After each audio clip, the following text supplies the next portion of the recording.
Hello everyone, welcome to a new video of Geography Made Easy, a platform specifically made for the students who are with a love and passion for the subject geography, faces different type of issues and problems regarding practical geography, as because you will see that theoretical geography is taught by different channels and different at different institutions, but who have often talks about these practical aspects of geography. So let us today identify the different type of map projection. But before that, if you have not subscribed to the channel, you should subscribe the channel as early as possible. For your kind concern, I want to say that these important valuable videos will come and will come for the betterment of yourself only. So your subscription always encourages me to make more videos. So if you will subscribe it, if you'll share it, it will reach more people. And see, it is not about monetization or anything like that. I can give I am ready to give it as a honorary, but the fact is, if I get 1,000 subscribers and if I get 2,000 minutes, then according to the YouTube YouTube protocols, I will get a community tab and all those things through which I will be able to interact with you all more better, in a better way. That is why I want you to subscribe the channel and be with me. So anyway, आज हम लोग शुरू करने जा रहे हैं ये जो क्लासिफिकेशन है. ध्यान से देखना. देखिए, ये एक बेसिक एक मतलब इंट्रो है क्लासिफिकेशन का, लेकिन इससे इजी एक क्लासिफिकेशन है, मैं दिखाऊंगा. क्राइटेरिया देख लीजिए. एक्सोजेनेटिक, एंडोजेनेटिक, ठीक है. अंदर से जो जेनेटिक ग्लोब है उसका अंदर से देखिए क्या क्या होता है. डेटा ऑफ सरफेस है, देन है plane of projection, method of projection, properties इसमें आ जाएगा. So data of surface, plane of projection, method of projection. So data on surface, one is direct projection, next is double projection, third is triple projection. Plane of projection के ऊपर first order, second order, third order. First order में है planar, conical, cylindrical. Second order में tangent, second poly superficial. Third order में normal, transverse, oblique. सब सीखेंगे क्या है. Then method of projection, projection का मेथड कैसा होगा, उसके ऊपर बेस करके हमें पर्सपेक्टिव प्रोजेक्शन मिलता है, सेमी पर्सपेक्टिव प्रोजेक्शन मिलता है, नॉन पर्सपेक्टिव प्रोजेक्शन मिलता है और कॉन्वेंशनल प्रोजेक्शन मिलता है.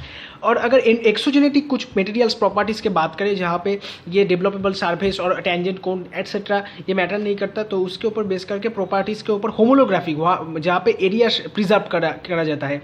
हर एक प्रोजेक्शन का एक पर्टिकुलर चीज़ है, ये चार एक चीज़ में एक को प्रिजर्व किया जाता है. यहाँ पे एरिया को मेंटेन किया जाता है. यहाँ पे ऑर्थोमॉर्फिक मीन्स शेप, ये आप लोग याद रखना, इंटरव्यू में क्वेश्चन आते हैं. देन एजीमुथल मतलब डायरेक्शन के लेके डायरेक्शन को मेंटेन किया जाता है मैप प्रोजेक्शन में. Equidistant projection is that type of projection where distance is truly maintain. So these are the projections. Next, ये किसी प्रोजेक्शन का एपियरेंस है. हाँ, appearance of parallels meridians. Parallel meridian straight line होगा तो ऐसा होगा. Parallel straight line meridians curve होगा तो ऐसा. Parallel meridians both curves, parallel curves and meridian straight line ऐसा होगा. Parallel concentric circles and meridian straight lines radiating from a centre ऐसा होगा. Parallel meridians both are parallels are concentric circle and meridians are also radiating but are curve, sine curve. So then ऐसा होगा. सो ऐसे elliptical shape का भी projection होता है. Projection many type का हो सकता है. That what should be ensured, the scale should be ensured, the ratio between the map distance and ground distance should be ensured, one of the properties should be ensured. That's why we can get any type of shape of the projection. ठीक है ना. अभी देखिए, exogenetic तो हो गया. अभी इसमें एक्सोजेनेटिक को बोलते हैं project method. Data on surface, plane of projection, method of projection यहाँ पे इन्वॉल्व होता है. जो होता है ये एंडोजेनेटिक के लिए है. और यहाँ पे एंडोजेनेटिक को थोड़ा सा ज़्यादा मतलब इलाबोरेट करके बोला गया है कि this criteria involves projection of direct और डबल प्रोजेक्शन. सो ये डायरेक्ट और डबल प्रोजेक्शन क्या है. डायरेक्ट और डबल प्रोजेक्शन जैसे पहले देखा था हमने, are obtained on the basis of whether the projection is made on the basis on the spheroid और स्पेयर और स्फेरॉइड पे ऊपर किया गया है कि नहीं projection.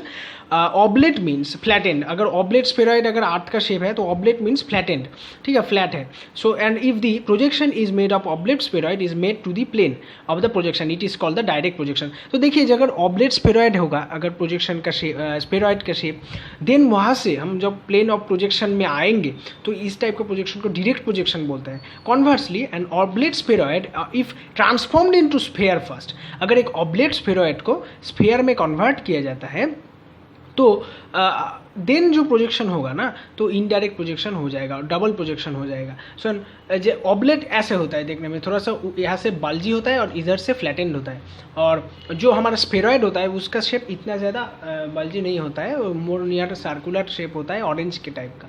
So if that particular oblate shape that is the true shape of the earth is transformed into a sphere before projecting it into the projected coordinate system और simply in the map projection, then ये double projection हो जाएगा। अगर convert नहीं किया गया sphere में तो ये जो डायरेक्ट प्रोजेक्शन होगा। ट्रिपल प्रोजेक्शन क्या है? Triple projection is a German word for triple. The projection is made with the goal to minimize the kinds of distortion like area, distance, direction. So area, distance और direction ये जो 3 important properties of map projection है, इसको अगर maintain किया जाता है कोई प्रोजेक्शन में तो वो ट्रिपल प्रोजेक्शन कहलाता है। जैसे एग्जांपल भी दिया हुआ है, विंकल ट्रिपल प्रोजेक्शन इंपॉर्टेंट है, Winkel triple projection. Then plane of projection, planar projection, यहाँ पे प्लानर प्रोजेक्शन आता है। A projection a planar projection is which the map data on the flat surface touching the globe, ठीक है ना, जब globe को टच करेगा ये प्लेन तो उसको प्लानर प्रोजेक्शन बोलते हैं। A planar projection is also known as azimuthal projection. Azimuthal मतलब हमने देखा था डायरेक्शन को लेके बोला जा रहा है। Then it is also known as azimuthal projection और zenithal projection. The plane can touch the globe at the polar case, equatorial case और अनदर केस, ठीक है ना। तो ये प्लानर प्रोजेक्शन, अब प्लानर प्रोजेक्शन में क्लासिफिकेशन होता है, हम बाद में देखेंगे। कॉनिकल प्रोजेक्शन देख लीजिए। कॉनिकल प्रोजेक्शन में देखिए पोल में, पोल के तरफ ये जो प्लेन है वहाँ पे सेट किया हुआ है। अगर ये इक्वेटोरियल है तो ये इक्वेटर के अराउंड सेट किया गया है so that it touches the parallel equator. Then अगर ये ऑब्लिक है तो ऑब्लिक तरह के प्लेस किया गया है सिंपली। सो देखिए कॉनिकल प्रोजेक्शन ये डेटम सरफेस है ना। सो ये जो है ये है आपका प्लेन ऑफ प्रोजेक्शन और कुछ भी बोलते सकते हैं। ऐसे प्लेन ऑफ प्रोजेक्शन अगर ये होगा तो यहाँ पे प्रोजेक्ट किया जाएगा, तो ऐसे इसको रख के प्रोजेक्ट किया जाता है। अंदर एक लाइट होता है, जेनरेटिंग ग्लोब का प्रॉपर्टीज यही होता है, ठीक है। अभी नेक्स्ट जो हम देखेंगे कॉनिकल प्रोजेक्शन। कॉनिकल प्रोजेक्शन मतलब एक कोन के अंदर जेनरेटिंग ग्लोब को फिक्स किया जाता है और जेनरेटिंग ग्लोब से जो मतलब रोशनी निकलती है वो किस में पड़ता है, वो जो आपका ये आपका जो कोन है उसमें पड़ता है और उससे हम ड्रॉ करते हैं, ठीक है। तो यहाँ पे 2 टाइप्स है कॉनिकल प्रोजेक्शन के। वन है tangent case, another is second case. Tangent case क्या है? जहाँ पे सिंगल स्टैंडर्ड पैरेलल से हम लोग प्रोजेक्शन ड्रॉ करते हैं उसे टेंजेंट केस का कॉनिकल प्रोजेक्शन बोलता है। और थोड़ा सा कॉम्प्लिकेटेड एक प्रोजेक्शन है, जो प्रोजेक्शन टाइप है उसको 2 स्टैंडर्ड पैरेलल से हम लोग ड्रॉ करते हैं तो उसको हम लोग सेकेंड केस बोलते हैं। देखिए यहाँ से आप देख सकते हैं, तो यहाँ पे लिखा हुआ है सिंपली जो standard parallel, this is standard parallel, this is the central meridian, this is conical projection of tangent case because of we are considering 1 standard parallel only. In the case of second stage case we are considering 2 standard parallel. So it is certain that the developable surface will touch 2 standard parallels simultaneously. ये थोड़ा सा ऐसा होता है, तो यहाँ पे 2 standard parallel होता है। देखिए अगर 1 स्टैंडर्ड पैरेलल और 2 स्टैंडर्ड पैरेलल ऐसा क्यों है, मतलब वाई वी शुड यूज़ 1 और 2 standard, why it is not fixed. देखिए जितना ज़्यादा स्टैंडर्ड पैरेलल हम लोग लेंगे उतना ज़्यादा एक्यूरेट हम लोग को रिजल्ट मिलेगा वहाँ पे, क्योंकि हमें पता है कि स्टैंडर्ड पैरेलल में स्केल को ट्रूली मेंटेन किया जाता है, मतलब कोई डिस्टॉर्शन नहीं होगा। अगर स्टैंडर्ड पैरेलल के ऊपर अफ्रीका है, अफ्रीका का कुछ पार्ट है, तो वहाँ पे हम मैप में जब उसको प्रेजेंट करेंगे तो एग्जैक्टली वही आएगा, because standard parallel is that particular parallel through which the scale is truly maintain and above and below of standard parallel distortions may occur. So next is cylindrical projection. So in cartography, any of the numerous map projections of the terrestrial sphere on the sphere of a cylinder that is unrolled as a plane. तो cylindrical projection में एक cylinder होता है ऐसा जिसमें genetic globe को भरा जाता है और जेनेटिक ग्लोब पे यहाँ पे लाइट दिया जाता है। तो जेनेटिक ग्लोब का जो तार है यहाँ पे जो लैटिट्यूड लॉन्गिट्यूड बनाया गया है उसका जो शैडो है वो यहाँ पे गिरता है तो उसे ड्रॉ किया जाता है, उसको काट के डेवलपेबल सरफेस बनाया जाता है। ये सिलिंडर इज प्लेस्ड, ये इसमें डिस्क्राइब किया हुआ है। मतलब यहाँ पे सिलिंड्रिकल जो प्रोजेक्शन है ये 3 टाइप का होता है, नॉर्मल, ट्रांसवर्स, ऑब्लिक। देखिए अगर नॉर्मल होगा तो यहाँ पे इक्वेटर को टच करेगा, जो ट्रांसवर्स होगा तो ये पोल को पोल टच करेगा, और अगर ऑब्लिक होगा तो इन बिटवीन टच करेगा। सो ऐसे हम लोग ले सकते हैं अपने सुविधा की ऊपर। देखिए अगर हमें इक्वेटोरियल रीजन को ड्रॉ करना है तो हम तो यही लेंगे ना कि यही लेंगे। अगर हमें पोलर रीजन को अच्छे से ड्रॉ करना है तो हम तो ये ट्रांसवर्स लेंगे, क्योंकि यहाँ पे पोल टू पोल है, इसमें टच कर रहा है। अगर हमें इन बिटवीन कोई चाहिए तो हमें तो ये ऑब्लिक ही लेना पड़ेगा। ऐसे होता है। टेंजेंट और second projection, some map projection contact with earth surface along the point or line is called the tangent, while map projection contact arc sphere along two lines is called secant। तो एक line होगा अगर standard parallel का तो tangent, दो line होगा तो second. Poly superficial projection क्या है? ए सीरीज ऑफ सक्सेसिव प्रोजेक्शन, जब एक मल्टीपल प्रोजेक्शंस मतलब एक के बाद एक हम रखते हैं तो उसको हमें पॉली सुपरफिशियल प्रोजेक्शन बोलते हैं। नेक्स्ट कॉन्फॉर्मल प्रोजेक्शन, आप लोग ये याद रखना, ये सब इंपॉर्टेंट है। Conformal projection is one which every angle between two curves that cross each other on earth is preserved in the image of the projection. That is, the projection is a conformal projection. If the roads cross each other at 39-degree angle, their image will be matched with the conformal projection causing at the 39-डिग्री angle only.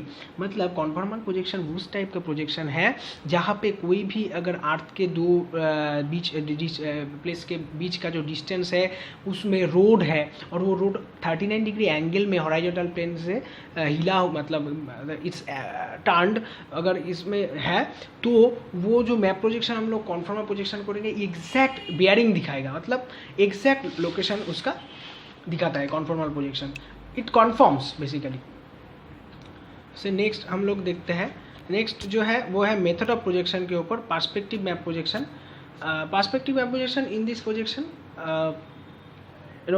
graticules are drawn from a transparent generating globe made up of glass with the help of light source rays emerging from the source that cast shadow of parallel and meridian on the plane।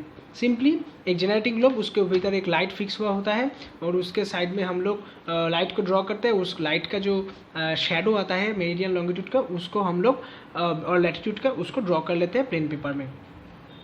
So next is semi perspective. In this projection, one set of intersecting lines is geometrically projected in other set drawn purely to suit a desired property। एक को तो हम लोग इसमें कैसा होता है, इसमें प्रोजेक्शन में सेट ऑफ इंटरसेक्टिंग रेटिक्यूल्स लैटिट्यूड और लॉन्गिट्यूड का होता है। इसमें एक लैटिट्यूड और लॉन्गिट्यूड को हम लोग प्रोजेक्ट करते हैं जियोमेट्रिकली, ज्योमेट्री के फार्मूले के तौर से, और एक को करते हैं हम लोग प्योरली हाथ से ड्रॉ करते हैं, तो उससे हमारा प्रॉपर्टी मेंटेन होता है। इसको हम लोग सेमी पर्सपेक्टिव बोलते हैं। Non perspective, in this non perspective projection are like the drawn according to consistent mathematical principle to satisfy certain objectives, not actually to the source of light। मतलब mathematical principal के ऊपर base करके हम non perspective projection को बनाते हैं, ना कि सोर्स ऑफ लाइट के ऊपर बेस करके। क्योंकि अगर सोर्स ऑफ लाइट के बेस पे हम लोग कोई प्रोजेक्शन ड्रॉ करते हैं तो वो तो पर्सपेक्टिव प्रोजेक्शन हो गया। So non perspective projection is just opposite. Next is another important conventional projection. Conventional projection क्या है? Are non perspective projection. Conventional projection are non perspective projection, मतलब ये मैथमेटिकली ड्रॉ किया होता है projections constructed following a set of conventions purely based on the mathematical principle to satisfy certain objective। हमारा एक projection को ड्रॉ करने का certain ऑब्जेक्टिव होगा, वो certain ऑब्जेक्टिव को हम लोग को अगर फुलफिल करना है तो मैथमेटिकल कंस्ट्रक्शन चाहिए, तो उसके लिए हम लोग कॉन्वेंशनल प्रोजेक्शन यूज़ कर सकते हैं बेस्ड ऑन प्रिजर्व क्वांटिटीज़। अगर प्रिजर्व क्वांटिटीज़ के ऊपर बेस करें तो इक्वालिटी और होमोलोग्राफिक प्रोजेक्शन आता है। There are projection in which size of a particular segment is strictly comparable to that of the corresponding segment on the generating globe. In such projection the product of the scale factor in directions perpendicular to each other is always unity at each other. So जो मुद्दा बात है वो ये है, इसमें area को preserve किया जाता है। ऑर्थोमॉर्फिक प्रोजेक्शंस होता है। Orthomorphic projections are some of the means the equal shape projections. Conformality और orthomorphism applies to the only to the points the shape of an infinitely small segment is strictly comparable to the corresponding segment on the globe, अगर एक छोटा सा भी part हो उसका भी shape को आप कंपेयर कर सकते हैं, वो डिस्टॉर्ट नहीं होगा। न्यूजीलैंड भी अगर आप ड्रॉ कर रहे हैं ऑर्थोमॉर्फिक प्रोजेक्शन में, न्यूजीलैंड का शेप डिस्टॉर्ट नहीं होगा। आप लोग अगर मार्केटर प्रोजेक्शन देखे हैं तो आप लोगों को पता होगा कि क्या होता है। मार्केटर प्रोजेक्शन ऐसा प्रोजेक्शन होता है कि लैटिट्यूड से आप जितना ऊपर जाएंगे ना डिस्टॉर्शन बढ़ेगा। तो देखिए ऐसा हो जाता है कि ग्रीनलैंड को बहुत बड़ा लगता है ऊपर 90 डिग्रीज के नियर अबाउट, क्योंकि वो डिस्टॉर्टेड होकर उसका साइज बढ़ा देता है। लेकिन इसमें क्या होता है, मार्केटेड प्रोजेक्शन तो ऑर्थोमॉर्फिक प्रोजेक्शन नहीं है, तो वो शेप को अच्छे से ठीक से तरह से दिखा नहीं पाता। तो अगर हम उसकी जगह ऑर्थोमॉर्फिक प्रोजेक्शन यूज़ करें जहाँ पे हम शेप को अच्छे से दिखा सकते हैं ट्रूली, तो हमारा ऐसा नहीं होगा। Then azimuthal projection. Azimuthal projection is a true bearing projection.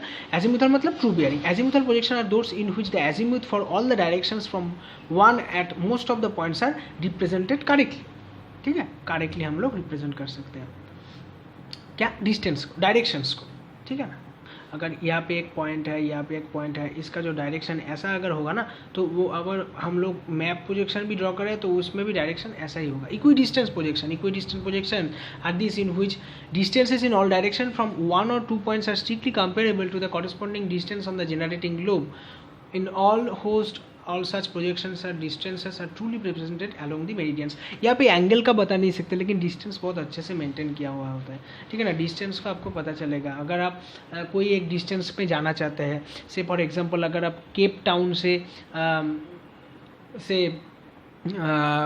कुछ और एक लोकल जगह पे जाना चाहते हैं, तो उसका अगर 10 किलोमीटर डिस्टेंस हो, आपको मैप के द्वारा अगर आप इस मैप के कोई डिस्टेंस मैप के द्वारा अगर आप इसको ढूंढेंगे तो आपको एग्जैक्ट डिस्टेंस मिल जाएगा। Other projections, retro azimuthal projection are those in which the azimuth of the centre of the map of any point is true. अगर एक सेंट्रल पॉइंट होगा ना, अगर ये एक मैप होगा, अगर इसका सेंट्रल पॉइंट यहाँ होगा, यहाँ से आप कोई भी डिस्टेंस ले सकते हैं, यहाँ से ट्रू डिस्टेंस मतलब ट्रू बेयरिंग आपको मिलेगा। इसको रेट्रो एजिमुथल प्रोजेक्शन बोलते हैं। अच्छा, few terms are important, various terms are associated with projection, couple of terms has been explained here.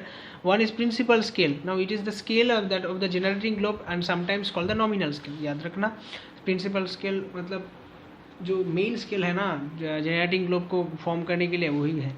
Actual scale क्या है? It is the real scale of the projection which course varies from point two point, point से point तक अगर very करेगा कुछ। अगर ये actual scale जो होता है ना, ट्रू स्केल जो ग्राउंड स्केल, उसको ही बोल रहा है प्रोजेक्शन का। देन स्केल फैक्टर एक चीज़ है, it is the ratio between the denominator of the principal scale and that of the denominator of the actual scale. ठीक है ना।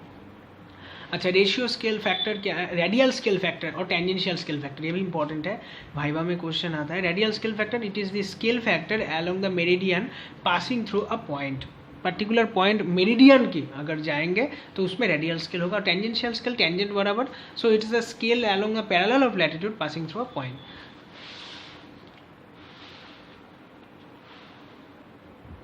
Based on method of construction, ये एक जो चार्ट है ना, ये आप याद रखना। ठीक है, ये मैंने आपके सुविधा के लिए दिया है। आप पहले वाला चार्ट से ये अगर आप स्क्रीनशॉट ले लेना, ये चार्ट आप नोट डाउन कर लेना। देखिए, based on the method of project construction, one is perspective, non perspective, सब एक्सप्लेन कर दिया मैंने। Based on developable surface, conical, cylindrical, zenithal, conventional 4।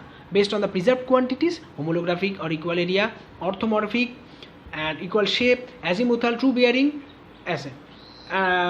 एक है इक्वी डिस्टेंट, वो भी एक यहाँ पे आप ऐड कर सकते हैं। Then based on the position of the tangent surface, polar, equatorial, normal और ऑब्लिक, ये भी दिखा दिया कैसे होता है। Based on the position of view point और लाइट, नॉमोनिक, स्टीरियोग्राफिक, ऑर्थोमॉर्फिक। जैसे नॉमोनिक अगर होगा ना, तो नॉमोनिक का जो प्रोजेक्शन होगा, तो नॉमोनिक का यहाँ से आएगा, लाइट यहाँ से आएगा।